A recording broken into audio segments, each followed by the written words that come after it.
오늘 말씀의 제목은 이제 선한 관계의 세 번째 내용으로서 우리 아버지께 기도하라는 말씀입니다.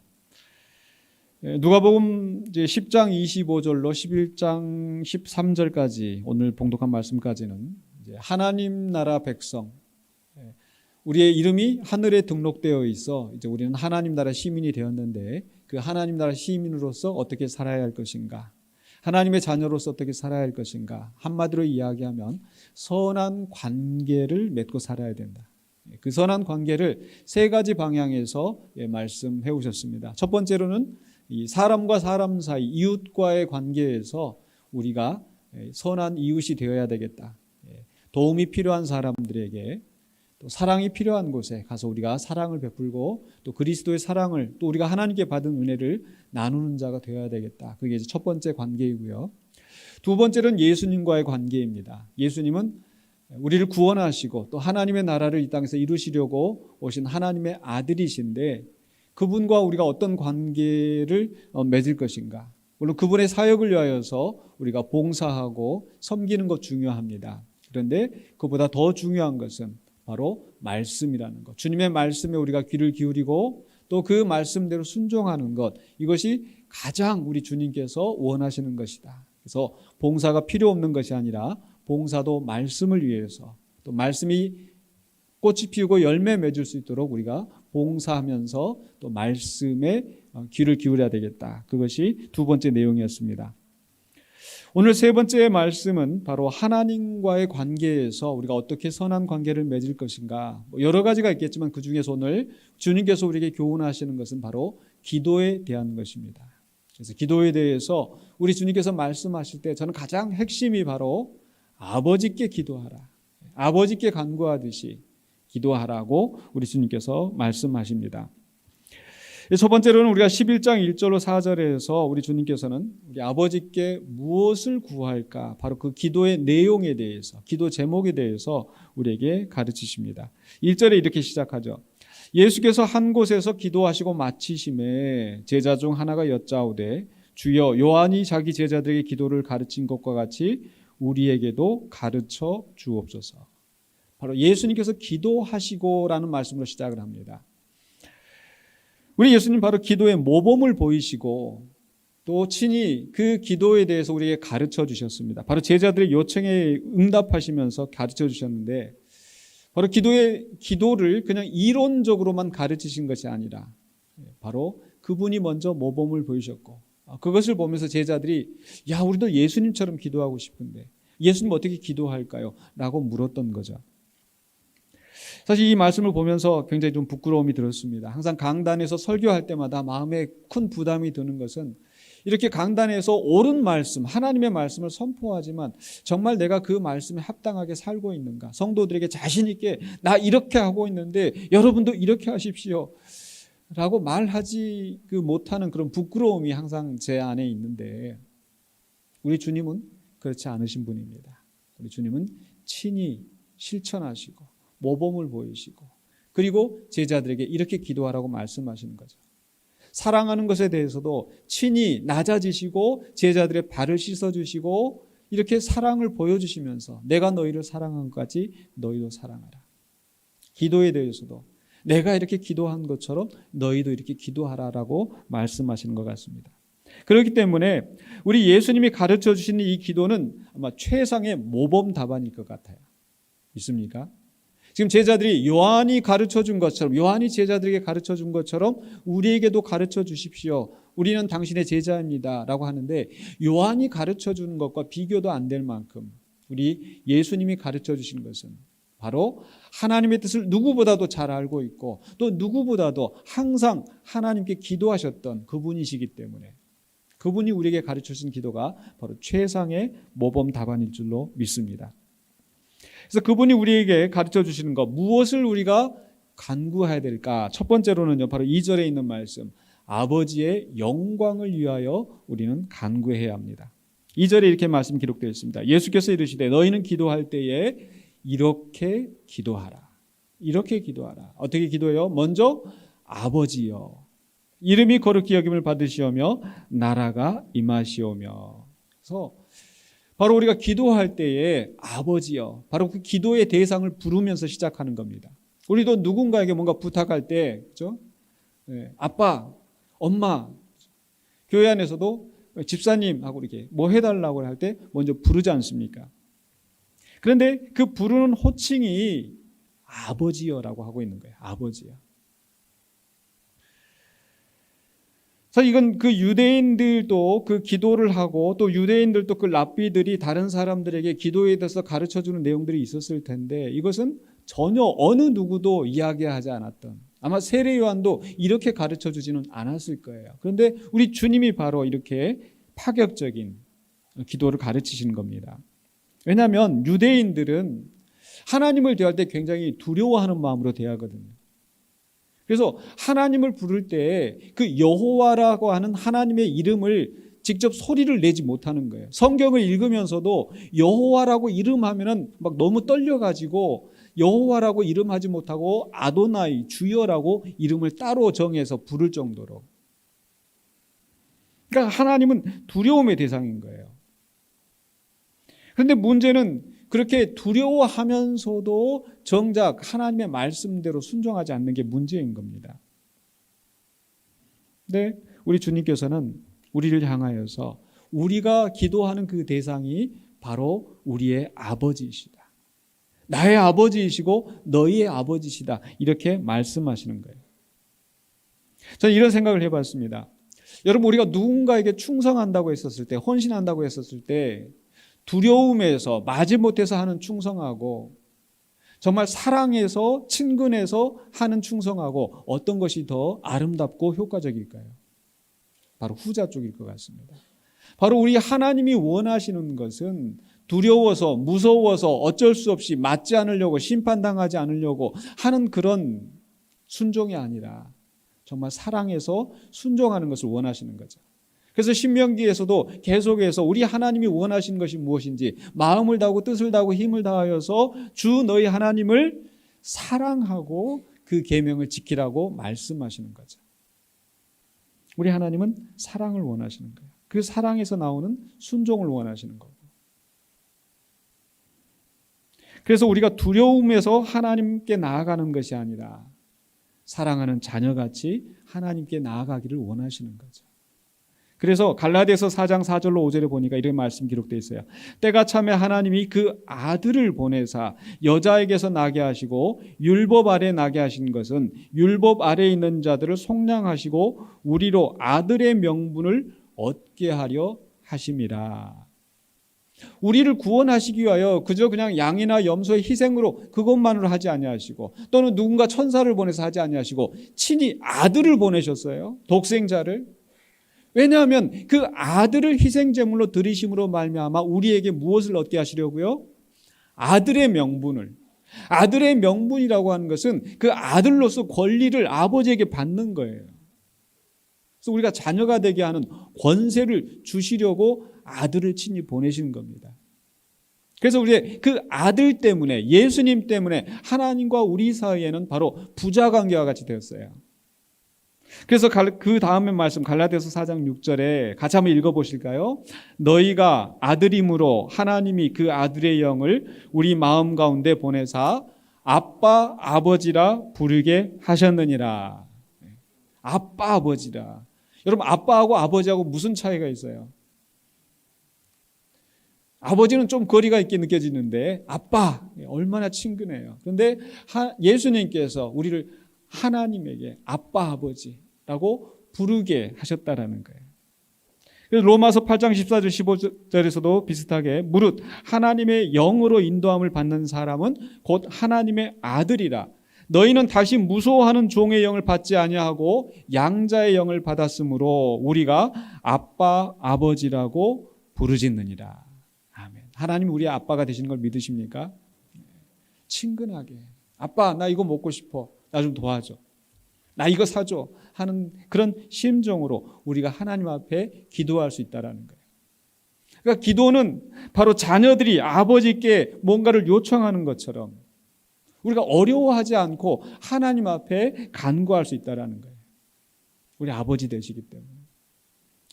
지난 수요일 날 우리 성도님과 함께 또 기도에 대해서 우리가 말씀을 나눴는데 우리 한 권사님께서 이런 얘기를 하셨다고 그래요. 정말 너무 속상하고 힘들어서 기도도 안 나오고 뭐 할 말도 없는데 그냥 아버지.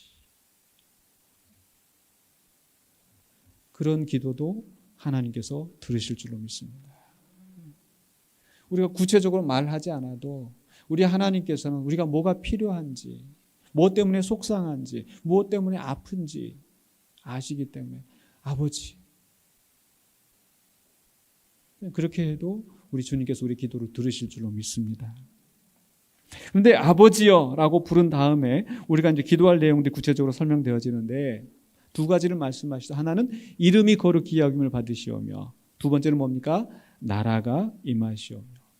이름이 거룩히 여김을 받는다는 것은 무엇일까? 우리 하나님의 이름은 당연히 거룩합니다. 왜? 하나님이 거룩하시기 때문에. 그런데 여러분 우리 하나님의 거룩하심이 훼손될 수 있을까요? 구약 시대에 하나님께서 거룩하게 구별하시는 제단, 하나님께서 거룩하게 구별한 사람들, 거룩한 백성들 훼손될 수 있습니까? 없습니까? 거룩함이 침해당할 수 있습니까? 없습니까? 침해당할 수 있어요. 거룩한 것이 부정하게 될 수가 있어요. 그런데 하나님은 거룩하신데 그 거룩함이 침해당할 수 있다 없다? 없습니다. 하나님의 거룩하심은 침해당하지 않아요. 그런데 하나님의 이름은 어떨까요? 하나님의 이름은 하나님을 대표하는 것인데 하나님의 이름이 거룩히 여김을 당하지 못할 때가 있을까요? 없을까요? 있습니다. 즉 하나님의 이름이 거룩히 여김을 받지 못한다는 것은 하나님의 그 영광, 마땅히 받아야 할 그 인정, 마땅히 받아야 할 찬양을 받지 못하고 욕되게 되어지는 것, 그게 하나님의 이름이 더럽혀지는 거예요. 그런데 그게 정상일까요? 아니잖아요. 그럼에도 불구하고 에스겔서에도 보면 그 이스라엘 백성이 범죄함으로 말미암아 이방 나라에 끌려가고 그 나라가 망하였을 때 하나님의 거룩한 이름이 더럽혀졌다고 말씀하시는 거예요. 오늘 이 시대에는 어떻습니까? 우리 인간의 목적이 하나님을 영화롭게 하고 영원토록 그를 즐거워하는 것이라고 그랬는데, 즉 하나님이 하나님의 형상으로 지음받은 우리 인간을 통해서 높임을 받으시고 영화롭게 되는 것이 당연한 것인데,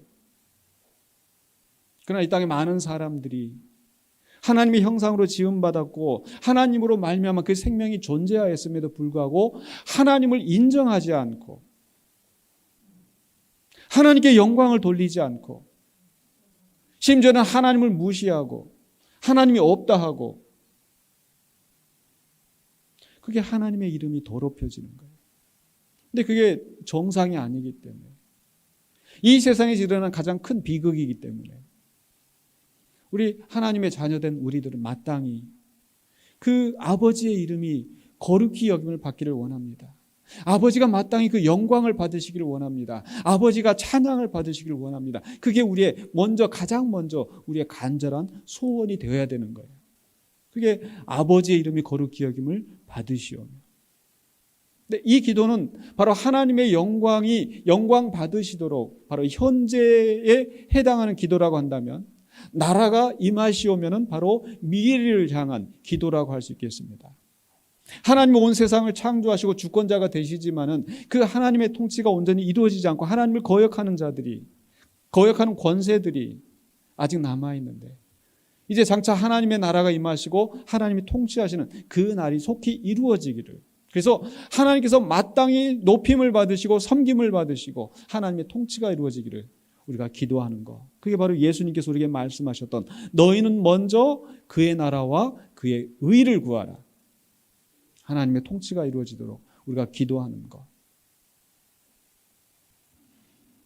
그게 우리가 가장 먼저 기도해야 할 기도 제목이 되어야 될 줄로 믿습니다.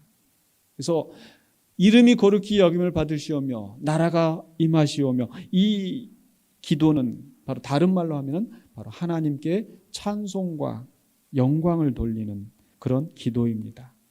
그래서 우리가 무엇을 먹을까, 무엇을 마실까 염려하면서 그것을 기도하기 전에, 간구하기 전에 먼저 하나님의 나라와 의를 구하는, 하나님의 영광을 비는 기도가 필요합니다.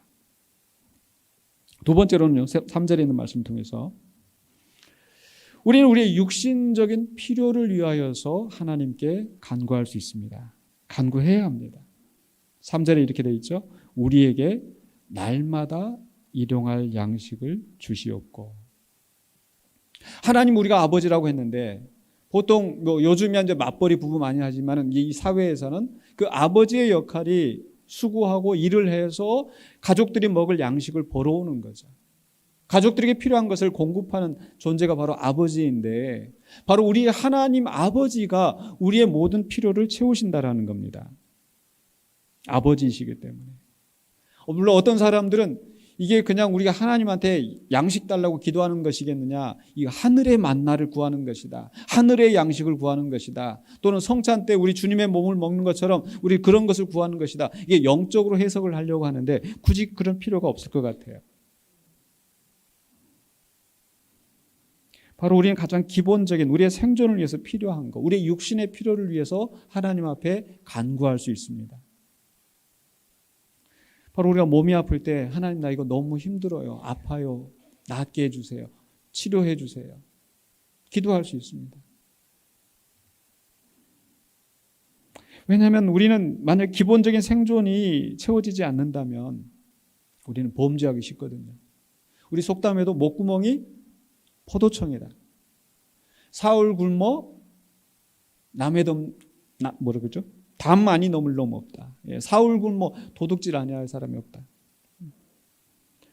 그래서 잠언 30장에 보면 아굴의 잠언이 나오는데 거기에서 이 기도가 두 가지 기도를 합니다. 그 기도가 뭐냐면 30장 8절에 곧 헛된 것과 거짓말을 내게서 멀리 하옵시며 나를 가난하게도 마옵시고 부하게도 마옵시고 오직 필요한 양식으로 나를 먹이시옵소서. 필요한 양식으로 나를 먹이시옵소서. 왜냐하면 9절에 보니까 내가 배불러서 하나님을 모른다 여호와가 누구냐 할까 하오며 너무 부자가 되어서 하나님을 무시할 수도 있는데 반대로 가난하여서 도둑질하고 내 하나님의 이름을 욕되게 할까 두려워함이니이다. 우리가 하나님의 이름이 거룩히 여김을 받으시오며 라고 기도를 하지만 내가 정말 기본적인 생존이 채워지지 않아서 내가 도둑질하고 그러면 하나님의 이름이 나로 말미암아서 더러워지는데, 그래서 우리는 하나님 앞에 우리의 필요를 위해서 기도할 수 있습니다.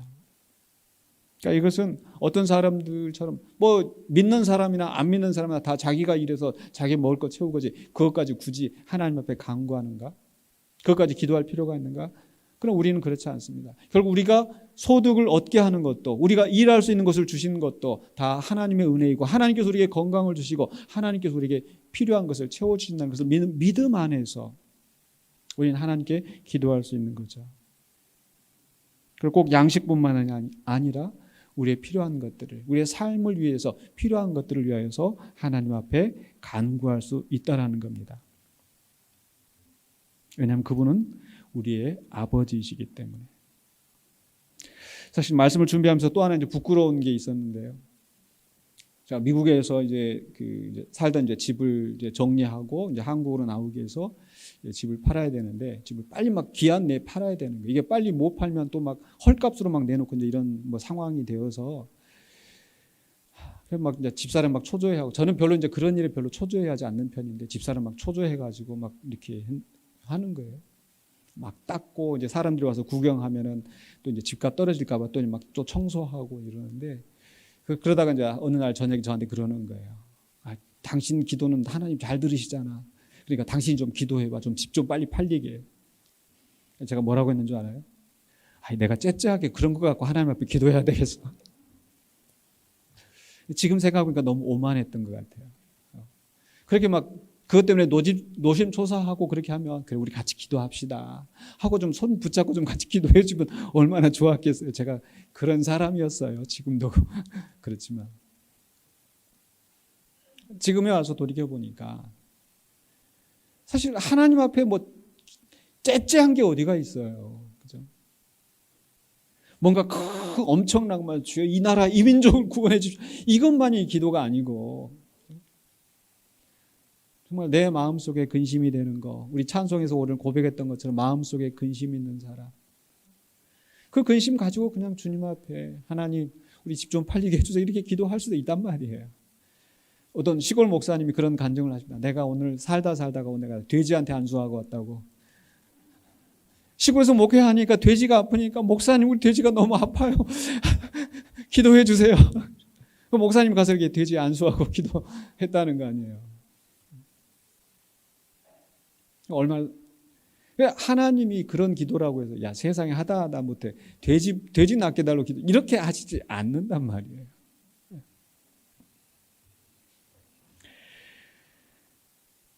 물론 우리가 지난 또 수요일날 우리가 기도에 대해서 또 말씀을 나누면서 청구서처럼 기도해서는 안 된다. 청구서 보면 있잖아요. 이렇게 이것 주고 저것 주고 우리 하나님 이게 뭐 해주시고 우리 남편 승진하게 해주시고 아들 대학 합격해 주시고 뭐 하게 해주시고 뭐 하시고 예수님이 뭐 기도합니다. 맨하고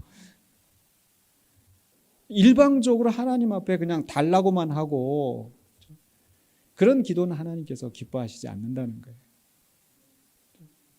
마치 우리가 아들 유학 보내놓고 우리가 뒷바라지 하면서 다 하고 있는데 또 전화가 가지고 아버지 이번에 돌 떨어졌어요. 쌀 떨어졌어요. 돈 보내주세요. 아니잖아요.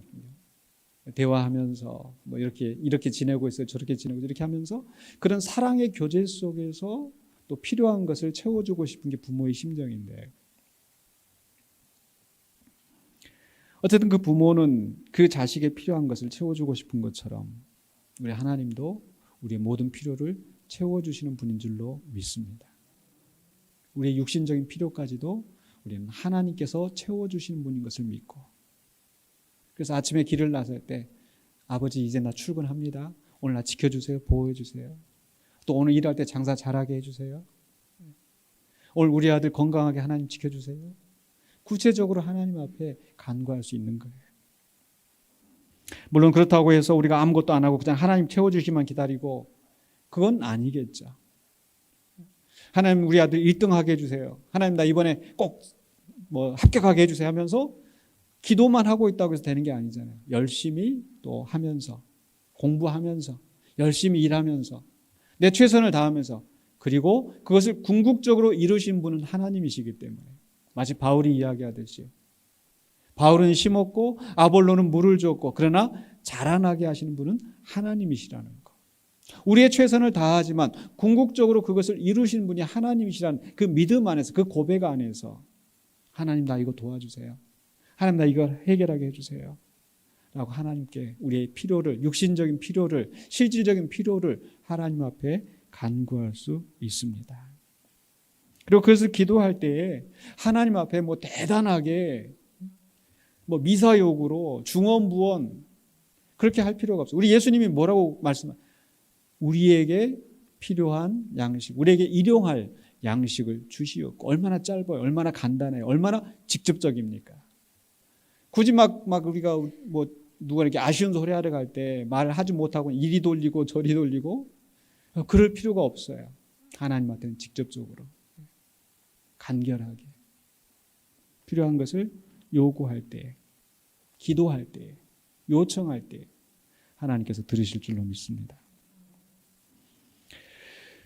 우리는 하나님의 영광을 위하여서 기도하고 두 번째로는 우리의 육신의 필요를 위하여서 기도하고 세 번째로는 4절에 있는 말씀 우리의 영적인 필요를 위하여서 또 간구해야 합니다.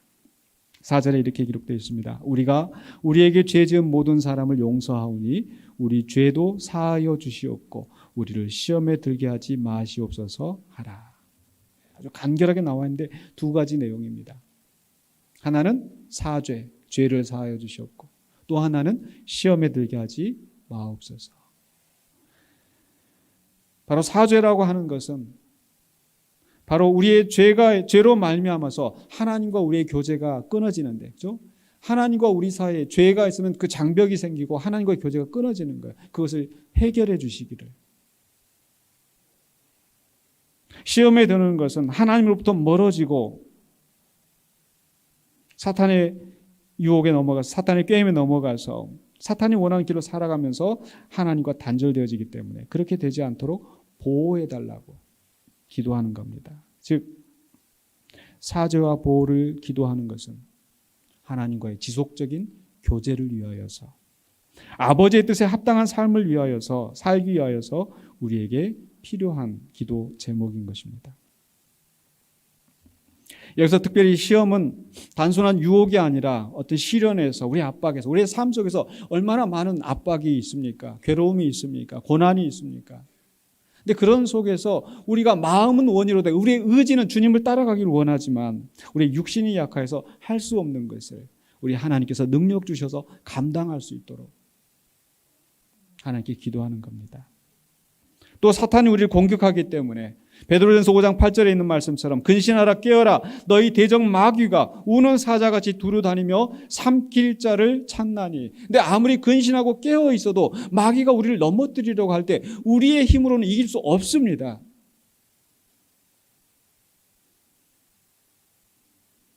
그래서 누가복음 22장 31절 32절에서 예수님께서 베드로를 향해서 시몬아 시몬아 보라 사탄이 너희를 밀가부르듯 하려고 요구하였으나 그러나 내가 너를 위하여 내 믿음이 떨어지지 않기를 기도하였노니.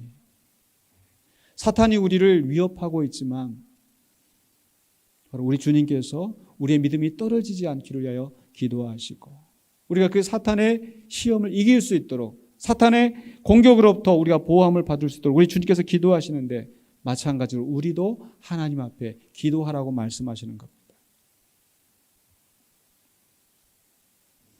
우리 하나님은 우리는 약하지만 우리의 힘으로 할 수 없지만 마귀는 우리보다 강하지만 그 마귀조차도 하나님의 권능 아래에 있기 때문에 그런데 그 권능을 가지신 절대적인 전능자가 바로 우리의 아버지이시기 때문에 우리는 그 아버지 앞에 하나님 나 좀 지켜주세요. 때로 우리의 죄 때문에 우리가 하나님 앞에 나갈 수 없는 그런 상황이라 하더라도 주님 나를 인자의 긍휼히 여기시고 내 죄를 용서해 달라고 아버지께 간구할 때 주님께서 우리 죄를 용서하시고 우리를 받아주실 줄로 믿습니다. 그래서 우리는 하나님과의 지속적인 교제를 위하여서 사죄를 위하여서 또 시험에 들지 않도록 기도할 수 있습니다. 기도해야 합니다. 네, 이렇게 기도의 내용이 있는데 기도할 때 또 우리가 중요한 게 있는데 바로 두 번째로 우리가 생각할 것은 11장 5절로 13절에 있는 말씀을 통해서 아버지의 선하신 응답을 믿고 구하라. 이게 주님께서 우리에게 가르쳐 주신 중요한 교훈입니다. 즉 우리가 기도할 때 우리가 기도하는 것은 그냥 허공에 그냥 흩어지는 게 아니고 하나님께서 들으시고 우리 아버지이기 때문에 응답해 주신다는 거예요. 그래서 우리가 기도할 때 그런 믿음을 가지고 기도하라. 그래서 두 가지 비유를 말씀하시는데 첫 번째는요. 친구 사이에 벗의 요청이 있을 때 어떻게 하는지 너희들 한번 생각해봐. 이렇게 말씀하십니다. 즉 11장 5절로 6절에 또 이르시되 너희 중에 누가 벗이 있는데 밤중에 그에게 가서 말하기를 벗이여 떡 세 덩이를 내게 구워달라 내 벗이 여행 중에 내게 왔으나 내가 먹일 것이 없노라 하면 11장 7절 그가 안에서 대답하되 나를 괴롭게 하지 말라 문이 이미 닫혔고 아이들이 나와 함께 침실에 누웠으니 일어나 내게 줄 수가 없노라 하겠느냐. 어떤 상황입니까?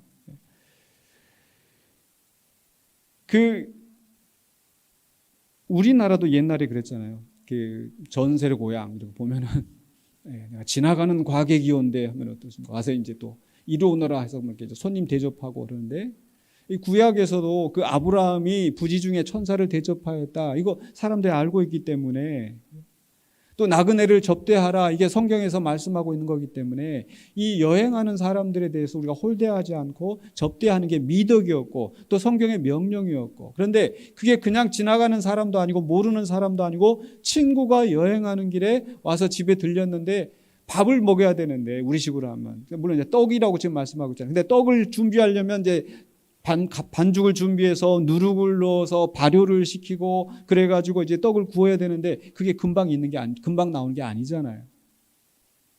그러니까 이제 이웃집에 가가지고 지금 친구가 와가지고 이게 먹일 게 없는데 혹시 떡이 있으면 좀 달라고 요청을 한다라는 거예요. 자, 그런데 우리 집에 떡이 있어요.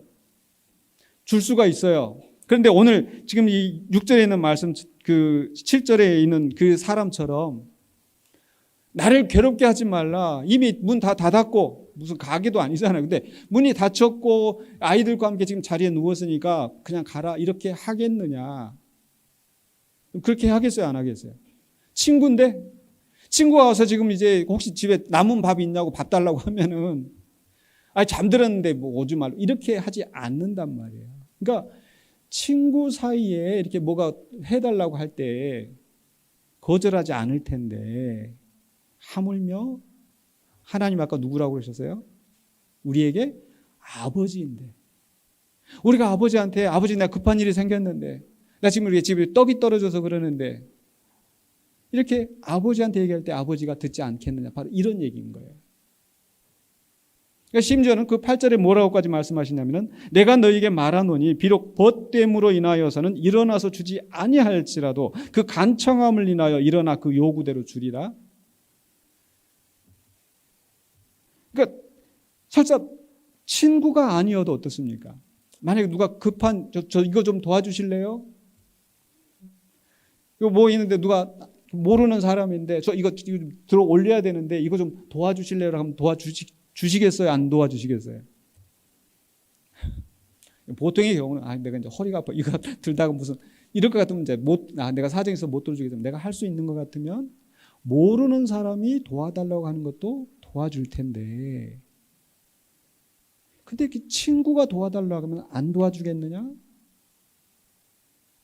친구가 아니더라도 그 요구한 간청하는 것만으로도 들어주지 않겠느냐?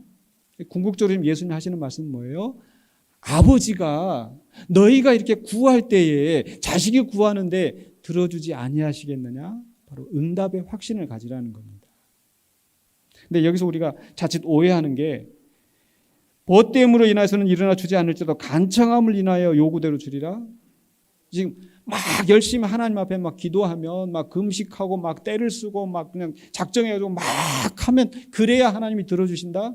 그게 아니란 말이에요. 그게 본질이 아니란 말이에요. 물론 우리가 살다가 보면 그런 긴박한 일이 생겨서 정말 금식하면서 울부짖고 아버지 나 살려주세요 라고 할 때도 있겠지만 그렇게 해야 하나님이 들어주신다는 게 아니라 그냥 친구끼리도 뭐 부탁하면 들어주는 것처럼 우정 때문에 들어주는 것처럼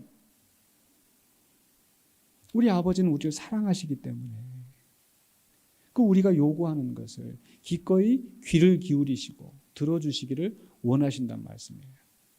그래서 그 다음에 하시는 말씀 그 핵심이 뭐예요? 예수님 말씀하신 핵심이 9절로 10절에 믿고 기도하라는 거예요. 기도하라. 근데 기도하는데 이거 들으실까? 안 들으실까? 그런 거 생각하지 말고 들어주셔. 그래서 뭐라고 말씀? 9절에 내가 또 너에게 이르노니 구하라 그러면 너에게 주실 것이요 찾으라 그러면 찾아낼 것이요 문을 두드리라 그러면 너에게 열릴 것이니 구하는 이마다 받을 것이요 찾는 이는 찾아낼 것이요 두드리는 이에게 열릴 것이니라. 근데 정말 솔직하게 우리가 생각해 보면 여러분 구한다고 다 들어지던가요? 찾는다고 다 찾아지던가요? 이거 어디다 뒀는데 이거 꼭 쓸만한 쓰려고 보면 없고 집에서도 그래요. 안 그래요? 쓰려고 보면 없고 무슨 얘기냐면 실제로 우리의 생활 속에서 보면 구해도 안 구해지고 찾아도 안 찾아지고 두드린다고 해서 열리는 게 아닌데 근데 지금 상황은 뭐예요? 우리가 하나님께 구하고 있어서 그 아버지는 절대적인 권능자이시고 그 아버지는 인자하신 우리 아버지가 되시기 때문에 그 아버지 앞에 구하는 것은 구하면 얻을 것이고 찾으면 찾을 것이고 두드리면 열릴 것이다. 왜? 누구 때문에? 하나님 때문에. 하나님 아버지이시기 때문에. 그래서 그 다음에 두 번째 비유를 말씀하시는 거예요. 11절로 13절에 바로 자식이 요청이 있을 때 아버지가 어떻게 하는지 11절 12절에 너희 중에 아버지 된 자로서 누가 아들이 생선을 달라 하는데 생선 대신에 뱀을 주며 이 생선이나 뱀이나 이게 비늘이 있어가지고 미끌미끌 하는데 생선 달라고 하는 아들한테 독사를 주어주면서 이런 아버지가 있겠느냐. 알을 달라 하는데 전갈을 이렇게 또아리고 있으면은 이게 동글동글해갖고 알처럼 비슷하게 생기는데 그 전갈을 줘서 아들을 해하게 할 텐데 그렇게 주겠느냐. 13절에 너희가 악할지라도 좋은 것을 자식에게 줄 줄 알거든 하물며 너희 하늘 아버지께서 구하는 자에게 성령을 주시지 않겠느냐 하시니라. 마태복음에는 똑같은 이 말씀을 하시면서 좋은 것을 주시지 않겠느냐. 그러니까 성령을 주신다라는 것은요, 하나님이 우리에게 주실 수 있는 가장 좋은 거예요. 하나님 우리를 사랑하시기 때문에 우리에게 아들의 영을 주셔서 성령을 주셔서 하나님의 자녀 삼으셨잖아요. 그래서 우리가 구할 때 하나님께서 성령을 주셔서 그 능력의 역사가 나타나도록 하시지 않겠느냐. 지금 우리 주님 그 말씀을 하시는 거예요. 그러니까 어떡하라? 기도하라는 거예요. 기도. 그래서 이제 말씀을 마무리하려고 하는데요. 그래서 저는 이제 기도는 무엇일까? 첫 번째로 우리 기도는 특권이다. 기도는 특권이다. 믿습니까? 어떤 특권이에요? 바로 하나님의 자녀된 성도들이 하나님께 구할 수 있는 그 특권인 거예요. 자식들이 필요한 거, 아빠 나 우리 등록금 내야 돼. 뭐 네 나한테 맡겨놨어? 맡겨놨지도 않은데 구하는 건 뭐예요? 자식이니까 특권으로서. 하나님께서 우리를 자녀 삼기를 기뻐하시고 그 아들을 보내시면서 우리 아들의 명분을 받게 하시려고 그 아들을 십자가에서 희생하게 하신 그분이 우리에게 필요한 것을 채워주시지 않겠습니까? 그래서 기도는 특권이다. 우리가 하나님의 자녀가 되었기 때문에, 자녀의 아들의 명분을 얻었기 때문에 우리는 하나님 앞에 구할 수 있습니다. 우리 육신적인 필요를 간구할 수 있고 우리의 영적인 필요를 위해서 간구할 수 있고 무엇보다도 하나님의 영광을 위하여서 간구할 수 있습니다. 기도는 특권입니다. 네, 그렇다고 해서 아까 중간에 말씀드린 것처럼 뭐 기도를 그냥 청구서 요구하듯이 하나님 앞에 이거 해라 저거 해라, 우리가 그럴 수 있는 건 아니잖아요. 그래서 저는 두 번째로 우리가 생각할 것은 기도는 교제이다. 기도는 교제이다. 기도는 하나님과 우리 사이의 그 아버지와 그 자녀의 그 사랑의 관계에서 우리가 자녀로서 하나님 앞에 간구하고 우리 하나님 우리를 사랑하시기 때문에 그것을 들어주시고 우리에게 가장 좋은 것을 응답하시는 그 하나님. 그래서 기도를 통해서 하나님과 우리의 교제가 더 깊어지는 거예요. 그래서 저는 기도는 긍정의 힘이 아니다. 어떤 사람들은 우리가 믿고 그렇게 긍정적으로 생각하면 그게 이루어진다. 기도를 통해서 그렇게 하라고 얘기를 하는데 그저 우리가 긍정적으로 생각하니까 자동적으로 이루어지는 그게 아니고요. 또 기도는 공로가 아니에요. 내가 이만큼 쌓았기 때문에 하나님한테 이만큼 간구했기 때문에 지성이면 감청이라고, 그게 아니란 말이에요. 하나님이 우리를 사랑하시고 우리를 자녀 삼으시고 그래서 우리가 하나님 앞에 필요한 것을 간구할 때에 하나님이 우리를 사랑하시는 그 사랑으로 인하여 우리를 돌보시고 우리의 필요한 것을 채워주시는 겁니다. 그래서 기도는 교제입니다. 기도는 사랑입니다.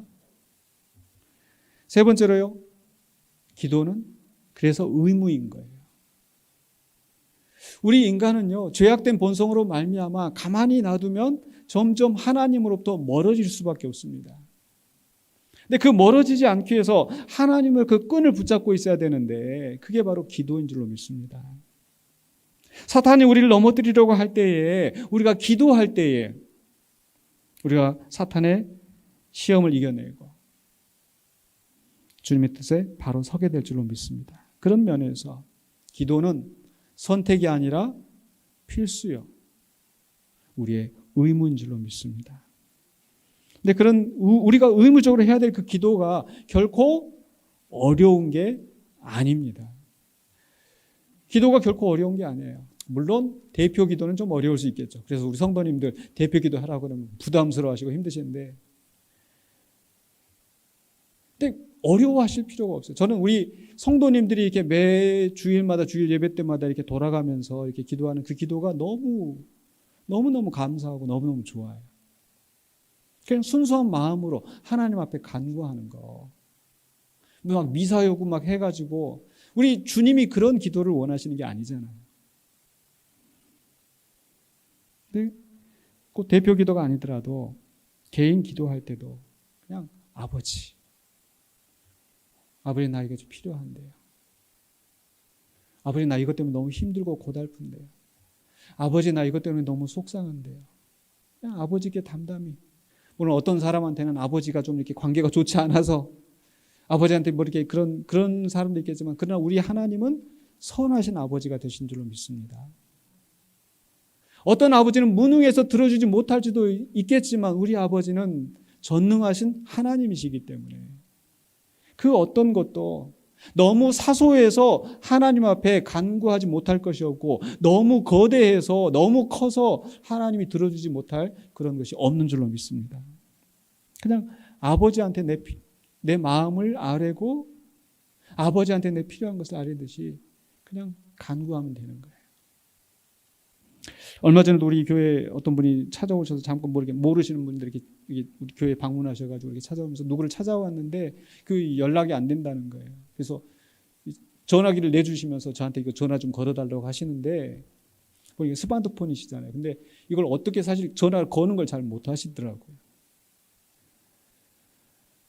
무슨 상황인지 좀 이해가 되시잖아요. 그죠? 네. 하나님 앞에 기도하는 것은, 스마트폰 쓰는 건 좀 어려울 수 있어요. 하나님 앞에 기도하는 것은 어려울 게 전혀 없습니다.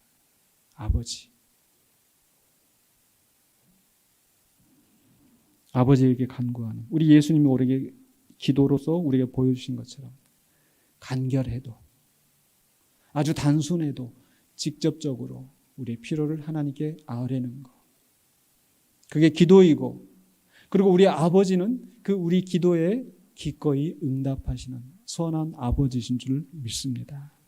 문제는 우리가 기도하지 않기 때문에, 야고보서 4장 2절 3절에 있는 말씀처럼 너희가 얻지 못함은 구하지 아니하기 때문에, 구하여도 받지 못함은 정욕으로 쓰려고 잘못 구하기 때문이다.